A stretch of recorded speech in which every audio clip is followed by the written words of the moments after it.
광주 MBC 아침 종합 뉴스.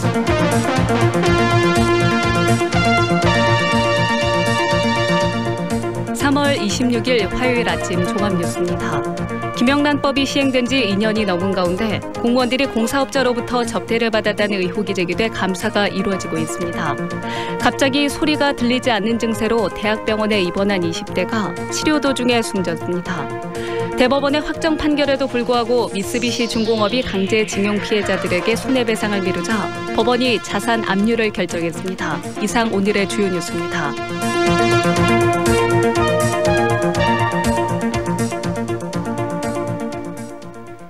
김영란법이 시행된 지 2년이 지났는데요. 공무원 접대 관행, 요즘도 없어지지 않았나 봅니다. 모 구청 공무원들이 공사업자에게 접대를 받았다는 의혹이 제기돼 광주시 감사위원회가 감사에 착수했습니다. 김인정 기자입니다. 광주의 모 구청 회계과 공무원들이 지난해 연말 주말 산행을 갔다 공사업자에게 접대를 받았다는 의혹이 최근 불거졌습니다. 화순의 한 식당에서 공무원 20여 명이 회식을 했는데 결제는 공사업자인 이모 씨가 했다는 겁니다. 해당 과는 공사와 수의계약, 물품 계약 등을 담당하는 부서입니다. 계장님도 물으셨어. 광주 모 구청 회계과 그냥 밥을 먹고 계산을 하려고 하는데 그분이 50만 원 정도를 선결제를 해놨다라고 하니까 이 씨가 이사인 것으로 알려진 인테리어 업체는 지난해 해당 구청 경로당 30여 곳 공사에 1,900만 원 상당 물품을 수의계약으로 납품한 걸로 확인됐습니다. 이 씨는 평소 주민자치회 활동 등을 계기로 해당 과 간부 공무원과 친분을 쌓아왔던 것으로 알려졌습니다. 담당 간부 공무원은 평소 명절이면 선물을 주고받을 정도로 막역한 관계라 선의로 받아들였고 2월 중순께 문제가 불거지자 식대 50만 원을 돌려줬다고 해명했습니다. 구청 감사 담당관실은 접대 내용을 인지하고도 돈을 되돌려줄 수 있도록 언질만 주고 공식 징계는 하지 않은 걸로 드러났습니다. 조사해가지고 감사 담당관실 그런 사항이 아니었기 때문에 친한 친분이 있어가지고 뭐 그랬다고 하더라고요. 그래서 거기에 대해서는 앞으로는 그러지 않도록 이런 일이 없도록 조심해라 하고 아마 정리가 된 걸로. 광주시 감사위는 이러한 의혹이 제기되자 감사에 착수한 상태입니다. 한편 김영란법이 시행된 뒤 2만 4천여 개 공공기관에 접수된 청탁금지법 위반 신고는 집계된 것만 부정청탁 신고 400여 건, 금품수수 900여 건에 이르고 있습니다. MBC 뉴스 김인정입니다. 귀가 들리지 않는다며 대학병원에 입원한 20대 남성이 숨져 의료사고 논란이 일고 있습니다. 유족들은 병원이 기본 절차를 따르지 않았다고 주장하고 있는데요. 병원 측은 절차상 문제는 없었다고 맞서고 있습니다. 우정훈 기자입니다. 김 씨는 대학생 아들의 죽음이 아직도 믿기지 않습니다. 갑자기 귀가 잘 안 들린다며 광주의 대학병원에 입원한 아들 26살 김모 씨가 닷새 만에 주검으로 돌아왔기 때문입니다. 뭐 정상적으로 본인이 걸어서 김모 이제 씨입니다. 가가지고 입원 수속까지 다 했거든요. 본인이 지고 급하게 전화를 받고 제가 저녁에 갔더니 거의 뭐 의식 없는 상태더라고요. 유족들은 김 씨의 죽음에는 병원 측 과실이 크다고 주장하고 있습니다. 김 씨에게는 본인도 알지 못하는 당뇨 질환이 있었는데 병원 측이 당뇨 환자에게 치명적인 스테로이드제 약물 치료부터 들어가 급성 당뇨 합병증이 왔다는 겁니다. 어떻게 대학병원이 가장 기본적인 절차인 환자 혈액 검사도 하지 않고 약물 치료에 들어갈 수 있느냐고 목소리를 높입니다. 저는 상식적으로 병원에서 입원을 하게 되면은 기본적인 검사를 하는 걸로 알고 있어요. 검사 결과를 보고 이제 여러 가지 처방을 하는 걸로 알고 있는데 입원한 날도 이제 그런 과정들이 4시경에 입원을 했는데 없었고 실제로 의료 기록을 확인한 결과 병원 측은 약물 치료를 한 다음 날이 돼서야 김 씨의 혈액 채취에 나섰습니다. 환자 측과 병원 측은 돌발성 난청을 치료하는 약물을 환자에게 투약한 이후 환자에게 당뇨병이 있었다는 사실을 인지했습니다. 하지만 병원 측의 주장은 다릅니다.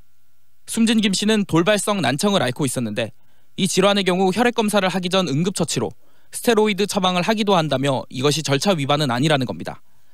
여기에 김 씨의 나이가 젊어 당뇨를 의심하지 못한 실수까지 겹쳤다며 도의적 책임은 있지만 과실은 아니라고 주장했습니다.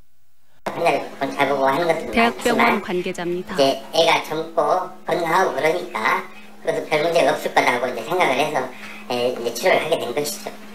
이번 환자의 치료 절차를 두고 양측의 주장이 엇갈리는 가운데 유족들은 병원을 상대로 법적 대응을 준비하고 있습니다. MBC 뉴스 우종훈입니다. 강제징용 피해자들에 대해 배상 책임을 인정한 대법원 확정 판결에도 꿈쩍하지 않는 일본 미쓰비시 중공업에 대해 법원이 한국 내 재산 압류 결정을 내렸습니다. 고령의 피해자들이 실질적인 피해 구제를 받을 수 있는 길이 열렸습니다. 김철원 기자입니다. 지난해 11월 대법원은 일본 미쓰비시 중공업이 강제징용 피해자들에게 손해배상 책임이 있다는 판결을 내렸습니다. 양금덕 할머니 등 피해자들은 재판에서 이겨 평생의 한을 풀었다면서도 완전한 기쁨을 누리지는 못했습니다. 한국 대법원 판결에도 미쓰비시 측이 아무런 반응을 보이지 않았기 때문입니다. 73년을 기다렸는데 참말로 이것이 우리 손에 잡혀야 돈이지 하고 지금 고집 듣지도 않고 돈 줘야 준갑다 하지. 그렇게 지금까지도 나는 마음이 안 가요. 지금 부에만 나지. 근로정신대 할머니와 함께하는 시민 모임은 지난 1월 법원에 미쓰비시가 국내에 갖고 있는 특허권 등 무형 자산을 압류해 줄 것을 신청했고 법원은 이를 받아들였습니다. 미쓰비시가 국내에 출원한 특허권 6건과 상표권 2건 등 모두 8억 400만 원어치에 해당하는 자산을 압류하도록 결정한 것입니다. 이는 강제징용 피해자 양금덕 할머니 등 원고 4명의 손해배상액과 지연 이자 등을 더한 것으로 미쓰비시는 이 재산을 임의로 처분하거나 양도할 수 없습니다. 판결문이라는 게 상대방이 응하지 않으면 송이 초가리에 불과하지만 그 판결을 통해서 권리 실현을 하는 절차는가 이제 개시됐다고 이렇게 보면 될 것 같습니다. 근로정신대 시민 모임은 법원의 결정에 환영하며 미쓰비시 측이 성의 있는 태도를 보여야 한다고 다시금 촉구했습니다. 미쓰비시가 전향적인 태도를 취하지 않을 때는 불가피하게 원고로서의 채권 확보 차원에서 특허권과 상표권에 대한 매각 절차를 한편 근로정신대 시민 모임이 일본 전범기업을 상대로 집단 소송을 진행할 강제동원 피해 원고를 추가로 모집하고 있는 가운데 이번 법원의 압류 결정으로 원고 모집에도 가속도가 붙을 것으로 예상됩니다. MBC 뉴스 김철원입니다. 일본 전범기업을 상대로 한 집단소송 참여자 모집 첫날인 어제 피해자와 유족들의 접수가 잇따랐습니다. 근로정신대와 함께하는 시민모임은 어제 광주시청 1층 접수처에 42명의 강제동원 피해자가 집단소송 참여 신청서를 접수했고 100여 명이 참여를 문의했다고 밝혔습니다. 시민모임은 다음 달 5일까지 집단소송 참여 피해자를 모집할 예정입니다. 연세대학교의 한 교수가 예비교사 등이 듣는 대학원 수업에서 5.18 광주 민주화운동은 북한 소행이라는 주제의 발언을 했다 사과했습니다. 페이스북 페이지인 연세대학교 대나무숲에는 교육대학원의 모 교수가 수업 시간마다 5.18은 북한 소행이라는 잘못된 주장을 한다며 잘못된 역사인식을 가진 분이 계속 수업을 진행하셔도 되는지 의문이라는 지적이 제기됐습니다. 연세대 측은 교수에게 1차 경고를 했고 교수도 부적절한 말이었다고 학생들에게 사과하겠다는 입장을 밝혔다고 해명했습니다. 끝으로 날씨입니다. 오늘 광주와 전남 지역은 포근하겠지만 미세먼지가 기승을 부리겠습니다. 광주와 전남 보건환경연구원은 대기 정체와 국내외 미세먼지가 축적돼 오후부터 미세먼지 농도는 나쁨 수준을 보이겠다고 전망했습니다. 아침 최저 기온은 광주 5도, 장성 2도 등 0도에서 8도 분포로 평년보다 3도에서 7도 정도 높겠습니다. 광주지만 현재 기온은 5도입니다. 이상으로 뉴스를 마칩니다.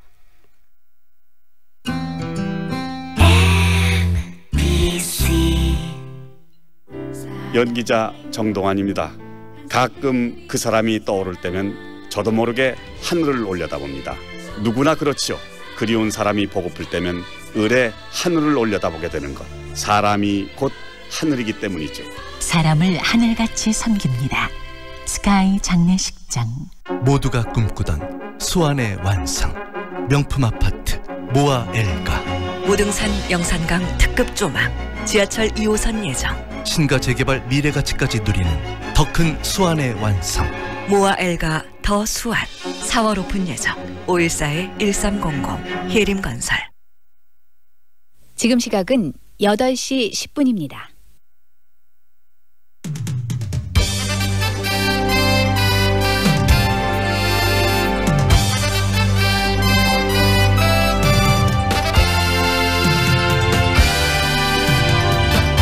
황동현의 시선집중. 2부 시작합니다. 최저임금 결정 체계 개편, 또 탄력 근로제 기간 확대 등 노동법 개정을 위한 국회 논의들이 본격화하고 있습니다만 개정안에 대한 노동단체의 반대가 거셉니다. 국회가 추진 중인 이번 노동법 개정은 개학이라고 주장하고 있는 건데요. 전국민주노동조합 총연맹 광주지역본부 박현환 사무처장 연결해서 이번 노동법 개정에 대한 노동단체 입장을 듣는 시간 준비합니다. 광주시가 장기간 표류 중인 어등산 관광단지 조성사업을 재개하기 위해서 지난 22일부터 민간사업자 3차 공모를 추진하고 있습니다. 이전 공모 때보다 민간사업자의 수익성 개선 효과를 한 600억 원 정도 더 부여했다고 하는데요. 13년간 지지부진했던 이 사업에도 새로운 변화가 올지 관심입니다. 참여자치 20일 최영 운영위원 연결해서 이번 사업의 전망과 방향성, 어떤 방향으로 가야 되는지 이 올바른 방향성에 대한 이야기 들어보는 시간도 준비합니다. 광주 출신으로 중국의 대표 작곡가죠. 정률성의 오페라 망부운을 광주 무대에서 만날 수 있다고 합니다.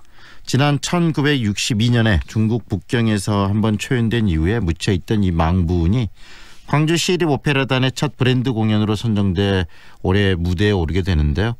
음악과 무대 그리고 영상, 의상, 무용을 더해서 정식 오페라로 선보인다고 합니다. 자세한 내용 광주시립오페라단 정갑균 예술감독 연결해서 망부운에 대한 이야기 나누는 시간도 준비했습니다. 황동현의 시선집중 계속됩니다. 어우 추워. 여보, 농부가 짠 도라지 배즙 한잔 하세요. 역시 당신이 최고야. 애들은 유자 배즙으로 먹였어요. 나주 장수식품 농부가 짠 도라지 배즙 유자 플러스 배 아로니아 배즙으로 겨울을 건강하게. 나주 장수식품 061-332-9616. 축제 파티가 있는 그곳엔 출장 뷔페 쿠바 하우스. 개업식 행사장 맛있는 음식이 필요한 그곳에도 출장 뷔페 쿠바 하우스. 출장 뷔페 필요한 곳 전국 어디나 찾아가는 출장 뷔페 쿠바 하우스. 062-351-7711. 2년은 금방. 이사 걱정 없이 내 집 마련을 원한다면, 호수공원과 테라스 거리, 생활을 생각한다면, 16개 공공기관 이전 예정까지 미래 가치를 기대한다면 사랑으로 선택하세요. 광주 전남 혁신도시 사랑으로 부영. 061-337-8245 부영주택. 도곡농협 로컬푸드 개점 5주년 로컬 체험 페스티벌. 청정화순 560여 참여농가에 살아 숨쉬는 먹거리를 만나는 곳. 3월 22일부터 31일까지 푸짐한 경품의 행운과 다양한 로컬 체험 행사가 있는 도곡농협 로컬푸드직 매장으로 오세요. 시작부터 다르다. 입지부터 다르다. 화순 광주 더블 생활권, 화순 한국아델리움 더숲, 8년 전세형 명품 임대아파트에 단지 가까이 화순초, 세대별 창고 무상 제공까지 살아보고 결정하세요. 4월 오픈 예정 1811-8182 한국건설. 오늘은 따뜻한 날씨가 예상됩니다. 다만 일교차와 자외선 지수에는 주의하셔야겠는데요. 일교차가 18도 이상이고 현재 자외선 지수 특보가 내린 상태입니다. 오늘 한낮의 기온이 20도까지 오르면서 포근하겠습니다. 벌써 벚꽃이 핀 곳도 있는데요. 점심 식사 후에 가벼운 산책도 좋을 것 같습니다. 현재 광주의 미세먼지 농도 보통 단계를 유지하고 있는데요. 초미세먼지 농도는 보통에서 나쁨 단계를 보이고 있습니다. 퇴근길부터는 공기가 더욱 탁해지니까요. 건강관리에 유의하시기 바랍니다. 이어서 현재 교통 상황입니다. 인방울대로 첨단 우리은행 사거리에서 응암공원 방향 가장자리 차로 막고 인도 보수공사 중입니다. 하서로 중해공원 삼거리에서 우남사거리 방향 2, 3차로에서 택시와 승용차 간 사고 발생했습니다. 주의 운전하시기 바랍니다. 북문대로 우남사거리에서 동운고가 아래 방향으로 신호대기 2번 필요합니다. 지금까지 좋은 아침 좋은 일자리 광주 전문 취업 어플 사랑방 잡 협찬 날씨와 교통정보의 정은솔이었습니다. 황동현의 시선집중과 함께하고 계시는 지금 시각 8시 14분 46초 막 지나고 있습니다. 3월 임시국회가 한창인데요. 최저임금 결정 체계를 바꾸고 또 탄력 근로제의 단위 기간을 확대하는 등의 노동법 개정을 위한 논의도 본격화하고 있습니다. 하지만 노동단체들은 이 노동자에게 불리한 노동법 개정이라고 이야기하면서 철회하라고 주장하고 있는 상황인데요. 이 노동계 입장을 듣겠습니다. 전국민주노동조합 총연맹 광주지역본부 박현환 사무처장 연결합니다. 안녕하세요, 처장님. 예, 안녕하세요. 네. 반갑습니다. 민노총 광주본부 사무처장을 맡고 있는 박연환입니다. 네, 처장님, 이번에 국회에서 이 노동법 개정 지금 논의들이 활발하게 이루어지고 있는데 이 노동법 지금 개정의 주요 골자들은 어떤 것들인가요? 네, 먼저 우리 지역에서 뭐 하남공단, 평동공단, 서천공단 등 45만 명의 노동자도 계십니다. 네. 그리고 또 시민 여러분도 계시는데 이번 3월 국회에서 법 개정을 하려고 합니다. 그런데 대한민국 2,500만 노동자들이 보호받고 혜택을 받아야 되는데 네. 그렇지 못하는 현실이 좀 안타깝고 개탄스러운데요. 네. 이번에 핵심적인 내용은 탄력 근로기간을 확대하는 겁니다. 네. 현행 3개월에서 6개월, 더 나아가 1년까지. 네. 그리고 최저임금 결정 체계 및 제도를 바꾸는 겁니다. 현재는 최저임금위원회의 형식과 내용을 아예 바꾸는 거고요. 네. 그다음 ILO 핵심 협약을 비준하는 겁니다. 지난 국제 기준에 맞는 노동관계법을 실제로 우리 국회에서 정부에서 비준하고 개정을 해야 되는데 그러지 못했습니다. 그런데 이런 것들을 한 번에 이번에 국회에서 법안으로 개정하겠다라는 것이 핵심입니다. 지금 국제노동기구에서 그 권고하는 사항에 맞춰서 이 노동법을 좀 바꿔보자라는 건데 그 노동법의 몇 가지 조항들이 지금 계약 수준이다 이렇게 보시는 거네요. 그렇죠. 네, 구체적으로 어떤 부분에 문제가 있는 건지 좀 짚어주세요. 먼저 예를 들어서 저희 나라에 나라하고 유럽, EU하고 FTA를 체결했습니다. 네. 그래서 EU가 지난 3월 6일 얼마 되지 않았죠. 네. 한국 정부한테 ILO 핵심 협약에 대한 비준 논의가 지금 논의가 진전되고 있는가라고 물었습니다. 그래서 4월 초까지 거기에 대한 증거를 서한으로 좀 지시해라 이렇게 좀 이야기를 했습니다. 네. 근데 만약에 ILO 핵심 협약이 비준이 안 돼 있다. 그렇게 되면 FTA 분쟁 절차도 돌입할 수 있다. 이것이 지금 EU가 요청한 건데 네. 이 ILO에 들어가 있는 내용을 6월에 100주년 총회를 합니다. 네. 그때 문재인 대통령한테 기조연설도 좀 해달라 이렇게 지금 요청한 상태에서 네. 현재 지금 국회와 정부가 이 핵심 법안을 하려고 하는데 특히 저희한테 아직 국회 비준을 하지 않은 것 중에 결사의 자유가 있습니다. 네. 노동자들이 노동 3권, 단체권, 행동권, 협상권을 행사할 수 있는 결사의 자유가 아주 제약되어 있습니다. 그리고 근로시간 관련돼 가지고 아직 ILO가 요구하는 만큼의 근로시간이 비준이 안 돼 있습니다. 그러다 보니 이번 국회에서 그러한 것들을 포함해 가지고 하겠다라는 거고 한 가지 더 좀 추가적으로 말씀드리면 현재 ILO가 189개국의 회원국이 있습니다. 네. 그런데 그중 주요한 나라들 경쟁력이 있는 나라 30개국은 이 핵심 협약을 모두 비준을 했습니다. 네. 그런데 GDP 세계 12위의 저희 대한민국은 아직도 이 핵심 협약을 비준하지 않고 있는 거죠. 그러다 보니 EU에서 유럽연합에서 6월까지 이걸 지시해라 4월 초까지 지시해라라고 요청을 한 거죠. 지금 처장님 ILO 이 노동기구가 요구하는 그런 그 기준에 맞춘다라는 것은 우리 노동 환경이 좀 개선된다는 의미 아닌가요? 일반적으로 이해했을 그렇죠. 때는. 그럼에도 노동 조건과 혜택이 있는 거죠. 그렇죠. 그래서 그럼에도 불구하고 지금 ILO의 기준에 맞추기 위해서 이렇게 노동법을 개정하려는 노력인데도 불구하고 노동계에서는 문제가 있다고 인식하고 있는 바로 그 부분이 있을 것 같아요. 독소 조항들이. 그렇지 않겠습니까? 그렇죠. 그 독소 조항들이 어떤 것들입니까? 네, 먼저 이번에 방금 말씀하신 것처럼 ILO 핵심 협약을 비준하는 데 있어서 경총과 재계가 노동법 개정안을 따로 또 냈습니다. 네. 근데 그 내용이 계약안이죠.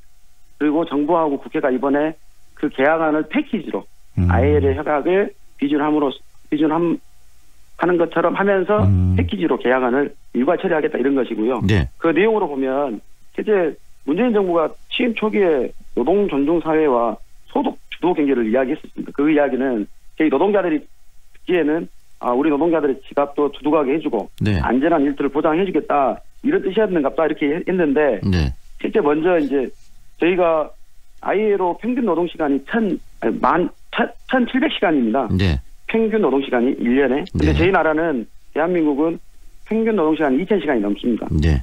소위 말해서 ILO 평균 이 노동시간보다 적게는 2개월, 많게는 4개월까지 더 일을 하고 있다는 거죠. 네. 바로 세계 최정상급의 장시간 노동 국가이고 산재 다발 국가입니다. 네. 근데 그래서 이런 것들을 해소하기 위해서 작년에 먼저 300인 이상 사업장에 일주 최대 52시간으로 하는 주 52시간을 시행하게 된 겁니다. 네. 그런데 그런 장시간 노동하고 산재가 많아지니까 시간을 줄여서 안전하게 일할 수 있는 조건도 확보하고 더 많은 일자리를 만들자라는 취지에서 주 52시간을 했는데 네. 탄력 근로제로 해가지고 이걸 현재도 지금 3개월 하고 있는데 네. 6개월에서 그리고 많게는 1년까지 그래서 네. 장시간 노동이나 아니면 이 탄력 근로제가 확대되면서 잔업 특근을 해도 추가 임금이 발생되지 않는 공짜 네. 노동을 할 수밖에 없는 네. 그래서 중소사업장 노동자들이나 노동조합이 없는 대다수 노동자들은 그대로 피해볼 수밖에 없는 조건에 있는 내용들입니다. 네, 탄력 근로제의 기간 확대가 좀 문제라는 말씀 하나 지적해 주셨고요. 지금 주 52시간의 근로 시간을 진수하게 된다는 좋은 법을 만들었음에도 불구하고 이것에 대한 예외 조항으로서 또 탄력 근로 기간을 확대함으로 인해서 지금 주 52시간 근무를 무력화시켰다는 말씀 아니겠습니까? 네, 그렇습니다. 그리고 최저임금제도 좀 문제가 있다고 이 결정 네. 체계에 대해서 문제를 좀 지적하신 거죠? 어떤 부분이 그렇죠. 문제죠? 예를 들어서 지금 작년에 최저임금이 올라가가지고 평균 최저임금 한 170여만 원이 됩니다. 네. 근데 국회가 지금 개학안으로 최저임금법 개학안을 하는 내용 하나만 뭐 주휴수당을 딱 제외하면 네. 월평균 130에서 140밖에 되지 않습니다. 네. 근데 이 금액은 2017년도 청년 1인 가구 월평균 소비 지출이 160만 원 정도거든요. 네. 그러면 실제로 이 최저임금법 개학하려고 하는 내용에 들어가 있는 이 금액으로는 네. 현실적으로 할 수가 없습니다. 네. 근데 이 국회의원들이 지금 이번에 이거를 개정하려고 하는데 국회의원들한테 먼저 이런 돈으로 한번 한 달간 살아보라고 말해보고 싶고요. 네. 실제로 지금 최저임금법 관련돼 가지고 현재는 최저임금위원회를 통해 가지고 결정하는데 이번에 바꾸려고 하는 것은 구간설정위원회와 결정위원회를 따로 두겠다는 겁니다. 네. 구간설정위원회는 노사가 직접 참여하지 못합니다. 당사자인 예를 들어서 민주노총이든 한국노총이 당사자에 참여하지 않습니다. 네. 다만 공익위원들이 참여를 합니다. 네. 그러면서 그 공익위원들이 구간 설정을 해놓고 그리고 결정위원회를 올립니다. 그러면 결정위원회에서 해야 되는데 여기는 이제 노사가 그러면 공방하다가 실제 결론이 못 날 거예요. 네네. 그렇게 되면 구간 설정위원회에서 정한 걸로 결정하겠다 이런 뜻인데 현재 지금 최저임금위원회 사용자위원으로 들어가 계신 분들이 주장하는 세 가지 의뢰가 있습니다. 네. 최저임금 산입법이 개선 방안, 최저임금 결정구조 구성 개편 방안, 네. 이 업종, 지역, 연령별 차등 적용하는 방안 해가지고 실제로 요 내용들이 그대로 올라가면 저희 노사가 직접 최저임금을 결정하는 구조가 아니고 네. 임의적으로 형식적으로 우리 들러리 서는 거죠. 결국은 처장님이 최저임금제도 결정 체제의 문제도 이 사용자들 즉 사업자들 이 자본가들의 논리가 그대로 지금 반영이 돼 있다 법안에 이렇게 지금 보고 계시는 거네요. 그렇죠. 거의 100% 그렇게 네. 문재인 정부가 지금 막 들어서자마자 이 노동에 대한 어떤 환경 개선을 제 첫 번째 어떤 정책적 목표로 추진하고 해왔던 것들이 노동법 개정이고 또 이 최저임금 문제였는데 그런 부분들이 다시 후퇴해버리는 측면이 없지 않아 있는 것 같은데 그 부분은 그렇게 이해를 하시는 겁니까? 저희는 이제 맨 처음에 노동 존중을 이야기했던 문재인 정부가 이제 재벌 존중으로 180도 바뀌었다고 보고 있습니다. 그리고 그 바뀐 결정체가 이번 국회에서 이런 노동법 개학안을 처리하려고 하는 걸로 규정하고 있죠. 그렇게 되면 이제 민주노총 입장에서 보면 문재인 정부에 대해서 이제 기존에 해왔던 지향했던 노동 존중에서보다 재벌 그리고 제약 노동자들을 더 쥐어짜는 이제 예전에 했던 정부와 별반 다르지 않다 이렇게 지금 보고 있습니다. 결국은 이명박 박근혜 정부가 추진했던 노동정책과 문재인 정부의 노동정책이 점점 닮아가고 있는 부분에 대한 안타까움을 이야기하신다는 말씀 아니겠습니까?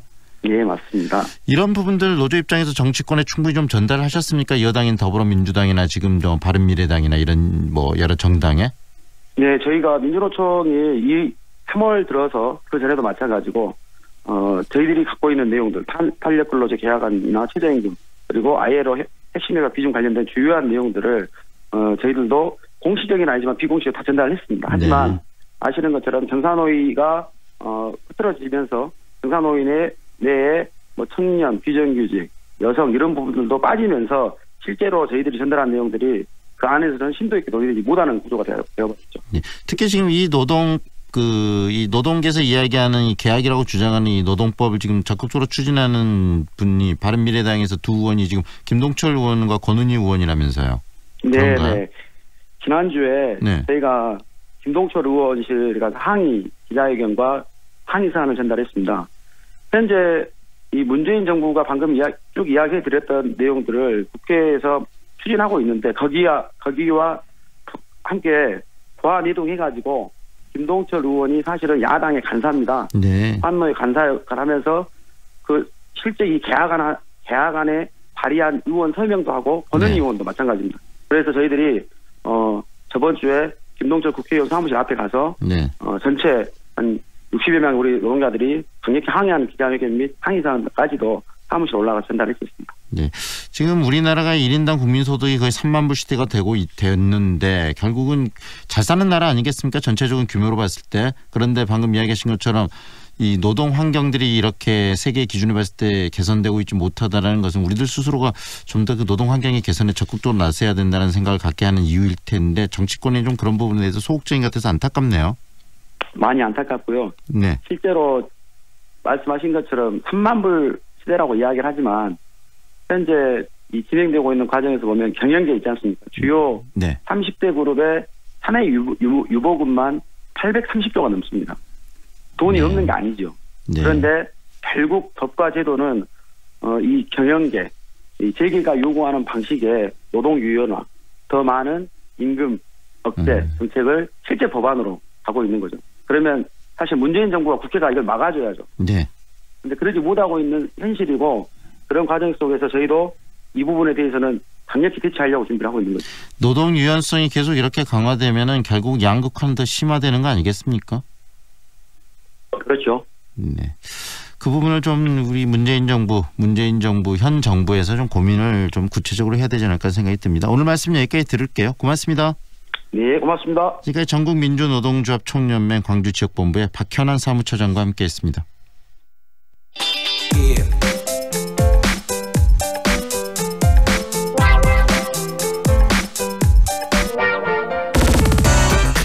광주시가 어등산 관광단지 조성사업 3차 민간사업자 공모를 추진하고 있다고 합니다.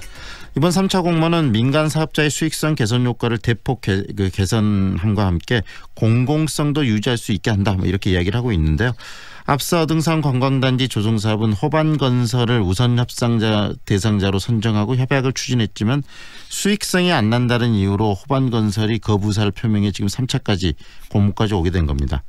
이번 수익성 대폭 확대 방안 과연 적절한 것인지, 그리고 어등산을 어떻게 개발하는 것이 공공성을 제대로 담보하는 개발이 될 수 있을지에 대한 이야기 오늘 정리해서 듣도록 하겠습니다. 참여자치 21 최영 운영위원 연결합니다. 안녕하세요, 위원님. 예, 안녕하십니까. 네, 어등산 관광단지 조성 사업 13년째 계속 지금 이렇게 무산되고 반복을 계속하고 있는데 짧게 그 과정 한번 정리해 주시겠습니까? 예, 짧게 좀 긴데요. 2005년 광주시가 어등산 조성 계획을 세우고요. 2006년에는 삼능건설과 함께 기공식을 갖습니다. 네. 근데 이 삼능건설이 워크업 판정을 받으면서 이 금강기업의 광주 관광개발이라는 회사가 있는데 이 회사가 100% 지분을 소유한 주식회사 어등산 리조트로 이 사업권이 넘어가게 되고 지금은 이 어등산 리조트가 골프장만 운영을 하고 있습니다. 네. 그리고 이 어등산 리조트에서는 우리 위락시설이나 공공성에 대한 사업을 포기하면서 지금 현재에 까지 이르고 있는데요. 그리고 올해 레지던스 호텔의 운영을 두고 후반 측과 말씀하신 도시공사 측의 이견을 좁히지 못해서 1월 달에 이 사업협약 체결을 포기하게 되었습니다. 지금 위원님, 어등산 리조트가 당초에는 공공성 있는 개발을 함께 하기로 약속하면서 이 골프장 운영권을 받았는데 골프장 운영에서 이익만 내고 지금 이 공공 개발에 대한 책임은 지지 않는 상황이 됐고 그 이후에 2차 선정 과정에서 호반이 선정 대상자가 됐는데 호반 또한 지금 그 2차 선정 스스로가 이 사업성이 없다고 지금 포기를 해버렸는데 이 호반이 이번에 포기하게 된 이유는 어떤 거죠? 주된? 크게는 지금 알려지기에는 이 시가 이 어등산 관광단지 조성 사업에서 그 어등산 리조트로부터 한번 당했다는 표현은 그렇지만 당한 경험이 있어가지고 이 공공성을 하길 바랬습니다. 근데 이 호반 측은 사실 이 수익형 이 영리법인이기 때문에 수익성에 중점을 두었고요. 그래서 이제 하지만 이제 어찌되었던 이제 이 양측에서 이제 합의가 어느 정도 이루어지면서 타결이 되는가 같은 분위기가 나왔는데 이 레지던스 호텔 이 레지던스 호텔의 운영 방식에 있어서 시는 특수목적법인의 관리하에 생활 숙박시설에 운영되길 바랬고 근데 또 호반 측은 이 생활 숙박시설이 분양이 끝나면 사유재산이기 때문에 강제할 수 없다. 뭐 이런 조금 석연치 않은 이유로 좀 이 타결이 무산되었습니다.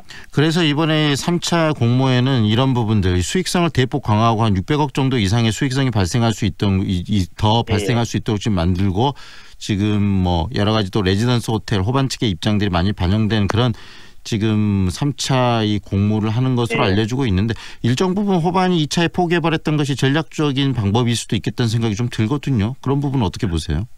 예, 저도 그래서 조금 전에 말씀을 드렸다시피 조금 이 타협안을 무산이 됐던 명분이 너무나 좀 약하지 않은가 하는 생각을 좀 해보면서 좀 전략적이지 않았는가 하는 생각까지 합니다. 방금 말씀하신 대로 어찌됐든 영리법이라는 것은 수익을 우선시하기 때문에 이 사업성에 대한 문제 제기였지 않는가 하는 생각을 좀 해봅니다. 이번 3차 때 호반이 다시 신청을 할 수 있는 대상이 될 수 있습니까? 지금은 열려져 있습니다. 다시 말하면 위원님 2차 때 이것이 지금 포기를 해버린 상황이 지금 3차 환경을 훨씬 더 이 수익성이나 이런 부분들 기업들이 영업을 하고 여기에서 수익을 낼 수 있는 환경들 더 확대진 시켜놓는 그런 여건을 만들어낸 거 아니겠습니까? 그렇죠? 예. 그 부분인 겁니다. 그렇다면 이번에 이런 기업들이 의도하는 대로 지금 광주시가 끌려가는 거 아닌가라는 생각이 드는데 그 부분 어떻게 보세요? 예, 맞습니다. 제가 이거 사견을 전제로 하지만 지금 그 호반과 기업들은 이 어등산 관광단지의 사업을 정말 사업으로 보고 있습니다. 비즈니스로 보고 있는데 시 측의 관계자들은 이걸 비즈니스가 아니라 너무 선의로 사업자들을 바라보고 있는 거 아닌가 하는 이런 생각이 들면서 이 사업성을 확대한다면 과연 이것을 민간 사업자한테 계속 줘야 되는가 하는 이 고민도 한번 해보게 됩니다. 이번에 3차 공모가 뭐 좀 더 확대되었고 그다음에 수익성을 더 확대한다는 그런 이야기들이 나오고 있는데 구체적으로 3차 공모와 2차 공모의 차이점에 대해서 정리를 좀 해주시겠습니까? 사업성 부분을 먼저 말씀을 드리면 이 상가 시설의 건폐율도 완화하고 사회 환원 비율도 축소했습니다. 그리고 그 토지비 부담을 낮추기 위해서 매각 기준 가액까지 제시하겠습니다. 또 공공성 확보를 위해서 5성급 호텔 150실 이상을 의무적으로 설치하게 했고 또 이 관광 인프라를 확충하기 위해 유원지 부지 50% 이상은 뭐 공공 편익 시설과 휴양 문화 시설 등을 조성하도록 하는 것을 확정했습니다. 결국은 이 3차 공모가 여기에 지금 지원하는 여러 기업들의 이해관계에 더 충실한 그런 요건을 갖췄다는 이야기인데요. 그렇게 갖추고 다시 호반이나 이런 2차나 그전에 어떤 업체들이 누구나 다 참여할 수 있는 환경을 만든다는 것은 좀 그것이 잘 이해가 되지 않는 부분인데 3차 공모의 기준이랄지 룰 그다음에 참여 대상에 대한 규정 이런 부분을 좀 더 엄격해야 되지 않을까요? 2차에 포기한 업체가 다시 3차에도 지원할 수 있는 환경을 만드는 것은 과연 시민들이 봤을 때 좀 의구심이 들 수 있지 않겠습니까? 어떤가요? 의구심이 상당히 드시죠. 의구심이 들면서 이 지금 사업성을 수익성을 계속 기업에게 늘려주고 그만큼 수익성이 늘어진다는 것은 공공성이 그만큼 줄어든다는 그런 이야기거든요. 그리고 또 하나 말씀을 드리고 싶은데 환경 문제에 대한 이야기는 가이드라인을 지금 치고 있지 않습니다. 시에서. 이런 건 조금 아쉽죠. 그러면 지금 뭐 이렇게 여러 언론에서 보도되고 이런 부분들은 3차 공모로는 꼭 이뤄내겠다. 그리고 수익성을 확보했으니까 꼭 누군가가 이번에는 참여할 것이다라는 그런 기대감을 이야기하고 있지만 실질적으로 이 부분을 좀 다른 관점에서 구체적으로 살펴보고 시민단체에서 더 이 부분들 광주시가 과연 적절하게 여등산 문제를 접근하고 있는가에 대한 문제점을 좀 깊이 파야 될 필요성이 있는 거네요. 예.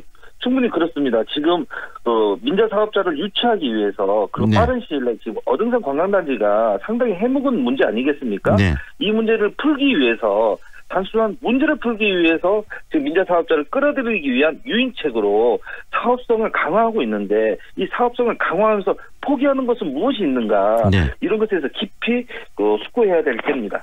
그렇다면 이번 공모에서 광주시가 꼭 유념해야 될 점들 지금 유의해야 될 점들이 어떤 것인지 좀 정리를 해 주시죠. 예, 지금 우리가 지금 언론에 이야기가 되는 것은 공공성과 사업성 이 두 마리 토끼를 다 잡겠다는 거 아니겠습니까? 네.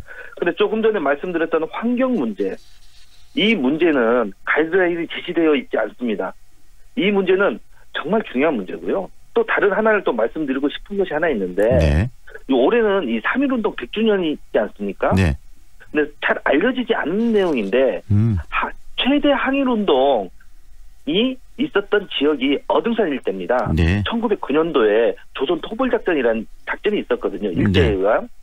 이러한 역사적 유적지를 이 개발 논리 그리고 민자사업자를 유치하기 위해서 버려진다는 것은 우리 지역사회에서 큰 손실이 아닌가 하는 생각도 한번 해봅니다. 이용석 광주시장이 정의로운 광주를 이야기하고 역사와 이 정신이 살아있는 광주를 이야기하는데 그 역사와 정신이 살아있는 정의로운 광주의 또 현장이 어등산이기 때문에 그런 부분까지 고려한 개발이 이루어져야 된다는 말씀이시네요.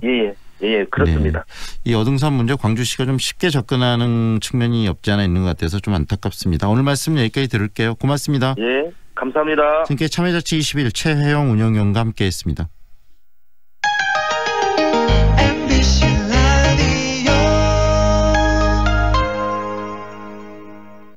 뭐해? 괜찮은 직업학교 찾고 있어. 아직 호남 직업 전문학교를 몰라?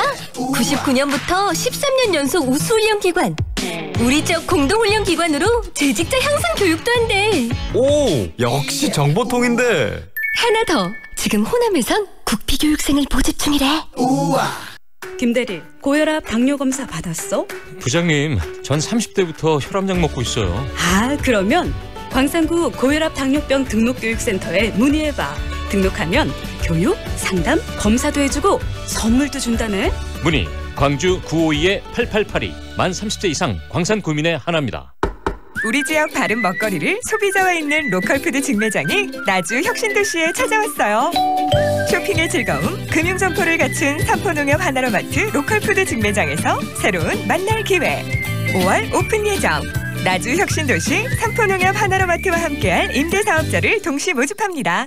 배우 한은정입니다. 생각보다 가까운 하늘, 그 하늘을 향해 대라수가 하늘을 걷는 다리를 놓습니다. 광주의 하늘을 당신에게 선물합니다.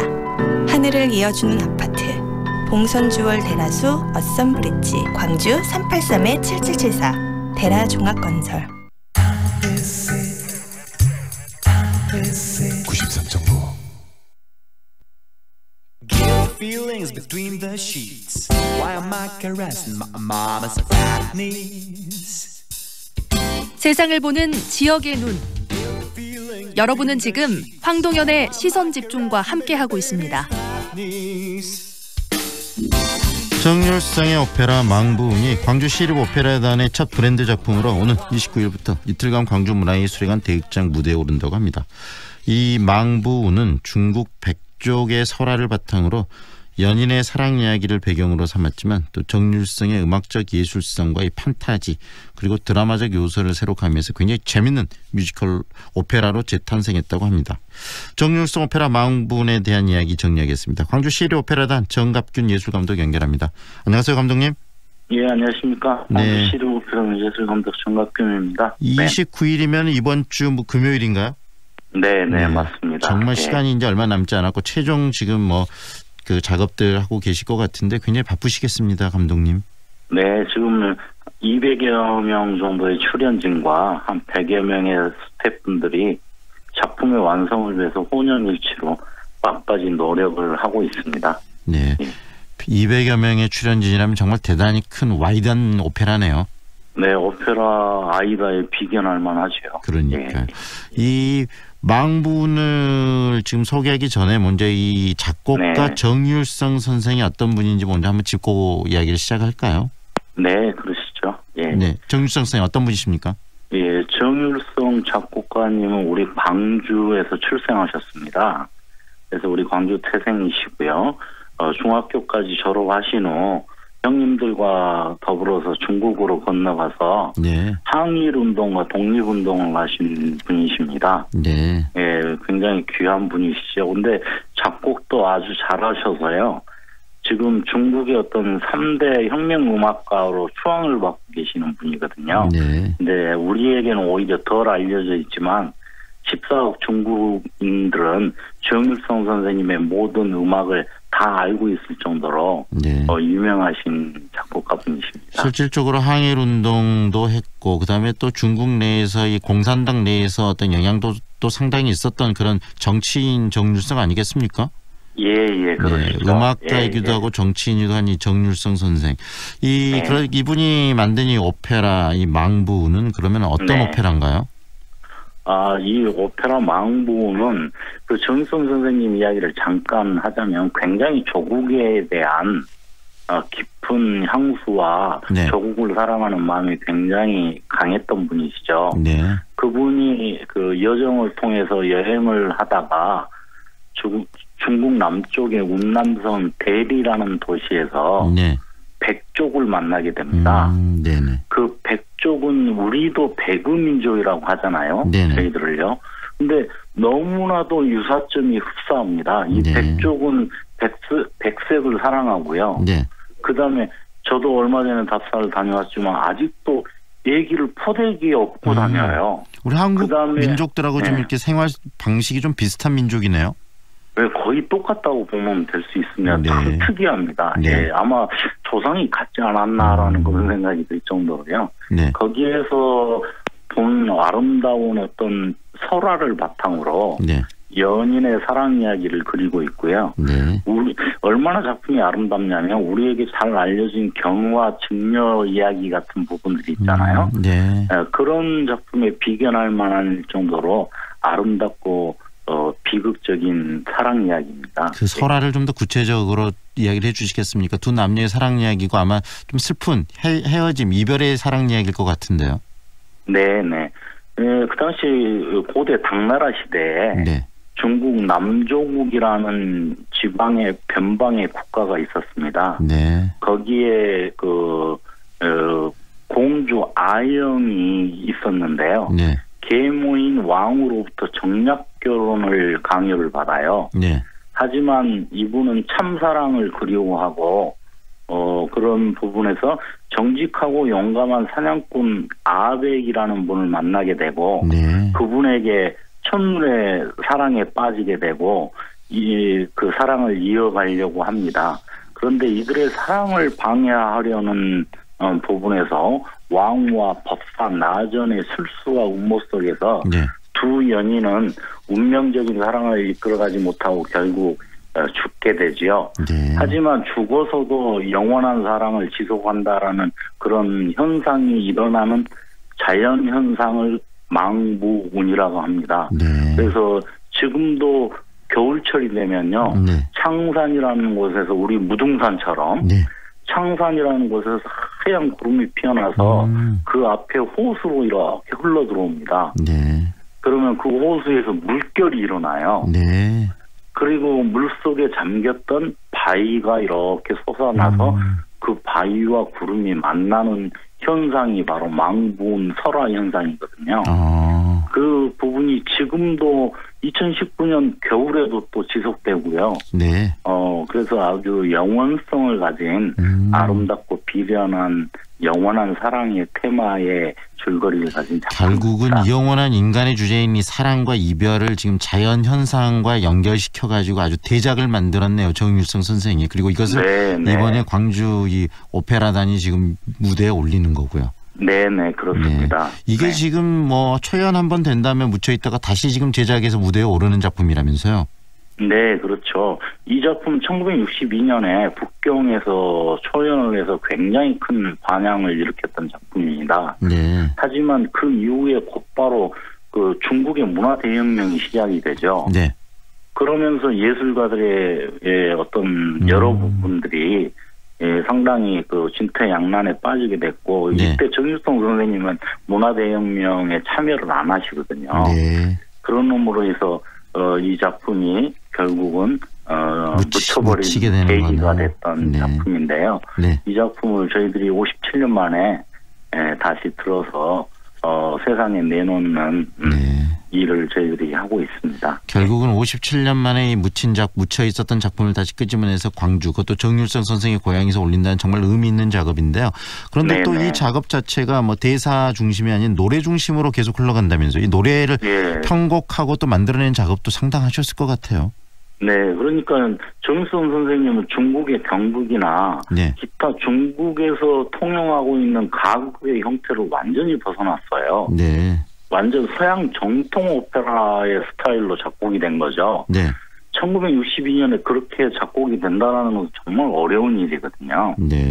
그래서 굉장히 성각자라고 볼 수가 있고요.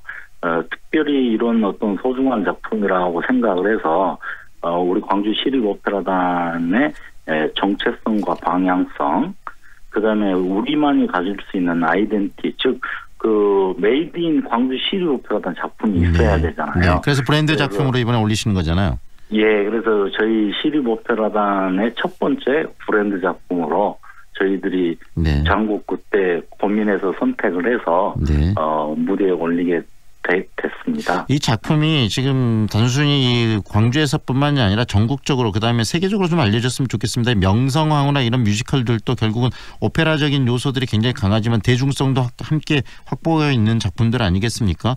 그런 작품으로 좀 뻗어나갔으면 하는 바람이 드네요. 네, 그런 작업들이 벌써 진행되고 있습니다. 네. 작년 12월 7일, 8일 이 작품의 콘서트 오페라를 통해서 그 국내에 많은 음악 평론가들이 오셨거든요. 네. 근데 그분들이 이 작품을 보고 듣고는 이 작품은 전국적으로 세계적으로 확대가 되어도 손색이 없는 소중한 작품이라고 모두 평을 해주셨어요. 네.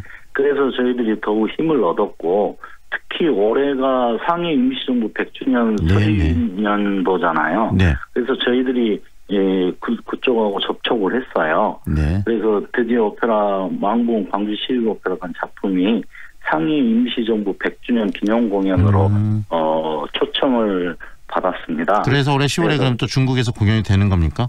네. 그래서 바로 상해 임시정부가 있었던 상해에서 10월 24일 날 저희들이 공연을 하고요. 네. 바로 연이어서 안중근 기념관이 있고 조선민족박물관이 있고 우리 정일성 기념관이 있는 우리 한국 분들에게는 유서가 깊은 도시죠. 하얼빈 하면요. 하얼빈 오페라 하우스에서 10월 말에 공연되어지는 부분이 지금 구두로는 이미 협약이 끝났고요. 마지막 계약 단계에 성사를 하고 있습니다. 네. 광주 시립오페라단의 이번 브랜드 첫 공연이 좀 세계적인 공연이 돼서 좀 많은 세계 사람들의 주목을 받았으면 하는 바람이 들고요. 이번 주 금요일 날 몇 시에 첫 공연 하시는 거죠? 네, 저희들 3월 29일 금요일 7시 30분에 첫 공연을 하고요. 네. 그다음에 30일 토요일이라 오후 3시에 공연을 하는데요. 이 공연이 좀 특징이 있습니다. 첫날은 한국어로 한국 성악가들이 공연을 하고요. 두 번째 토요일 날은 중국어로 중국 성악가들이 와서 공연을 합니다. 그래서 한국 언어로 된 오페라와 중국 언어로 된 오페라 두 분을 다 느끼실 수 있는 아주 소중한 기회가 되리라고 생각합니다. 금요일과 토요일 공연을 보면 또 이 각 언어가 다른 오페라가 주는 느낌에 대해서 또 느낄 수가 있겠네요. 예, 맛이 서로가 다릅니다. 네, 알겠습니다. 오늘 잘 들었습니다. 고맙습니다. 네, 고맙습니다. 지금까지 광주 시립오페라단 정갑균 예술감독과 함께했습니다.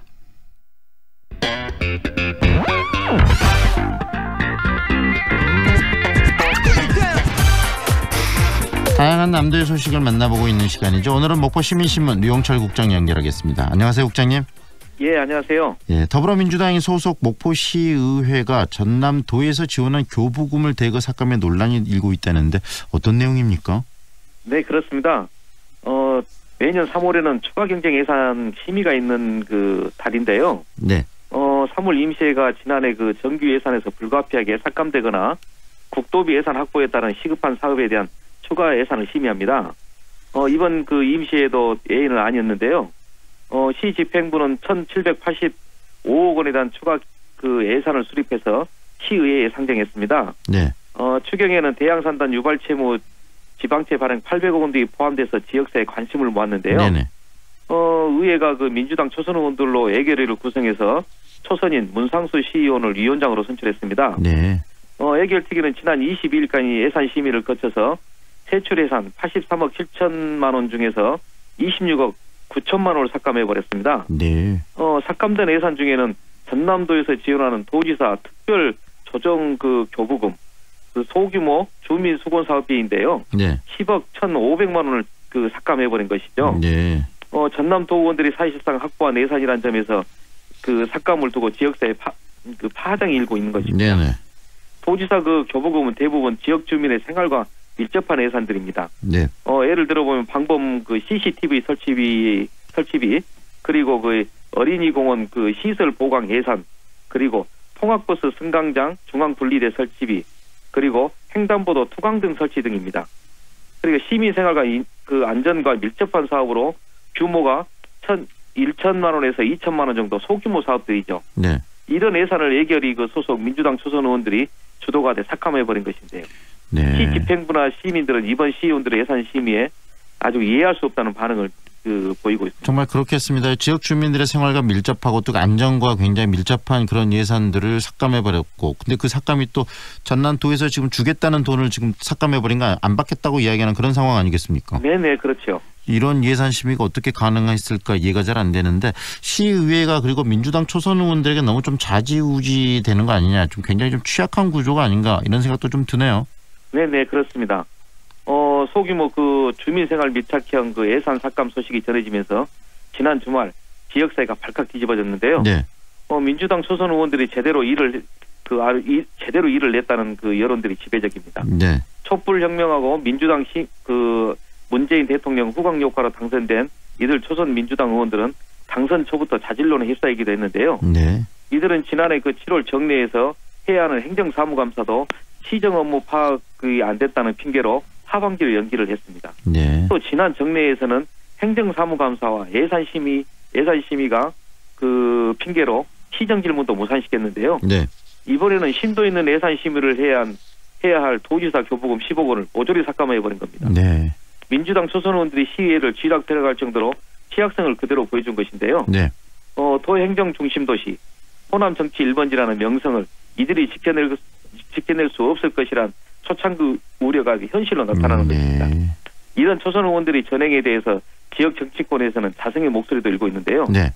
민주당 초선 의원들이 새로운 정치 질서를 외치고 있지만 이 새로운 정치 질서란 공공의 이익을 위한 것이 아닌 자신들의 이익을 위한 정치 질서 계획이며 미천한 지식의 패거리 정치를 실현한 수준 이하의 정치 실험이라는 사실을 드러내고 보이고 있다는 지적을 받고 있습니다. 다시 말해서 자질 문제가 이야기되고 있다는 건데 실질적으로 네네. 전남도 의원들 이런 예산들을 확보해 준 의원들은 어떤 입장인가요?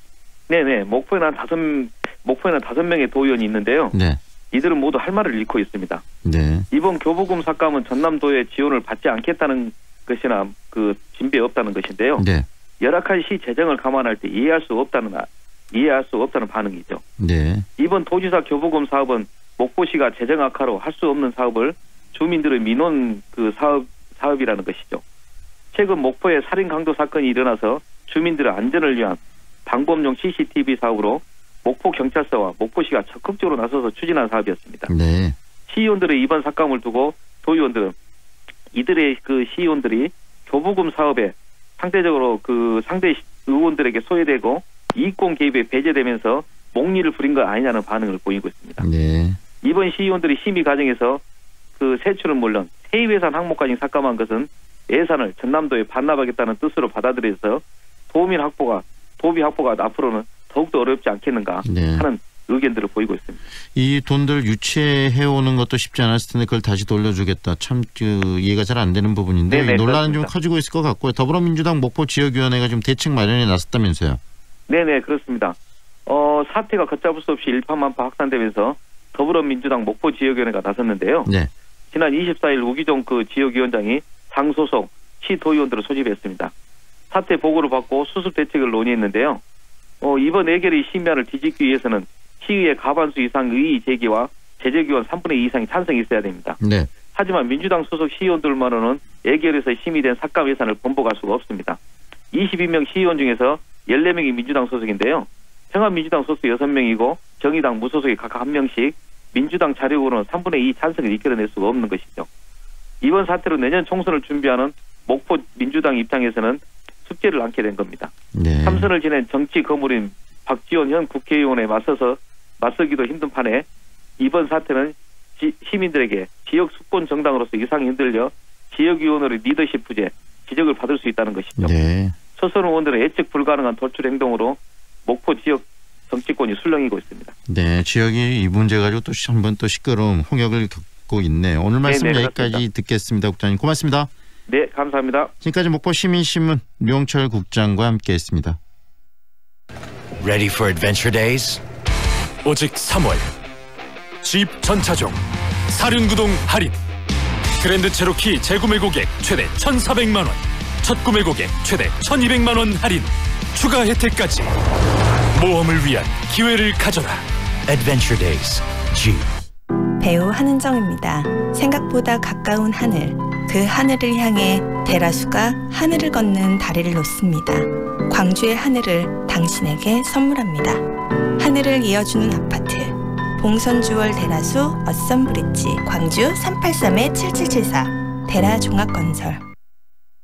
3월 26일 화요일 황동인의 시선집중은 여기까지입니다. 저는 내일 아침 다시 청취자 여러분과 함께하겠습니다. 오늘도 함께해 주셔서 고맙습니다.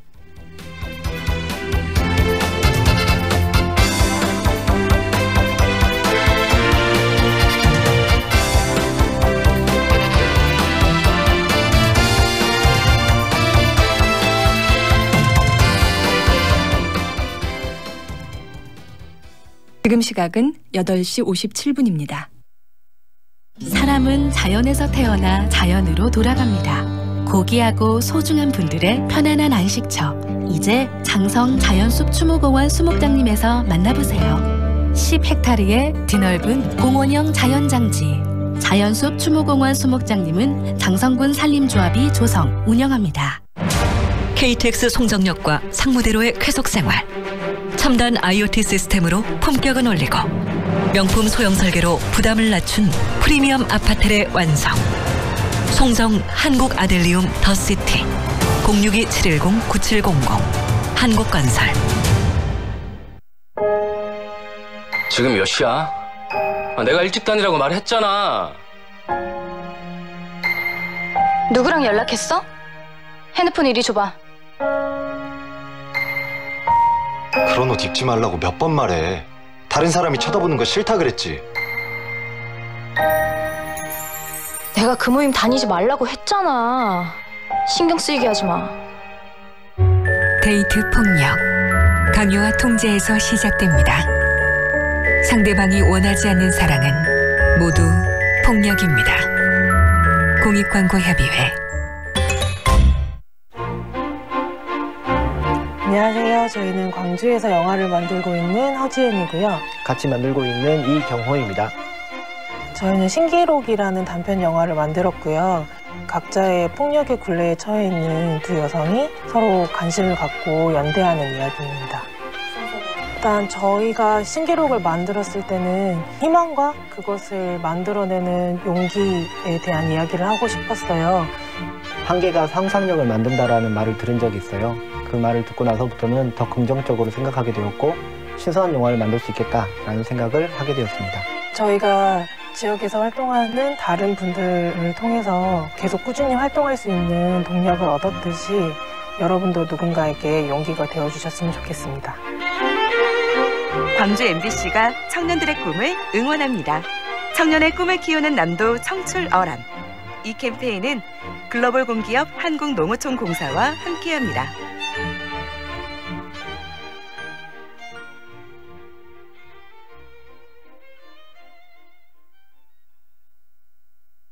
AM 819kHz, 표준 FM 93.9MHz, 광주 MBC 라디오입니다. HLCN. 친구처럼 다정한 연인처럼 MBC 문화방송. 여러분의 다정한 친구 광주문화방송이 9시를 알려드립니다.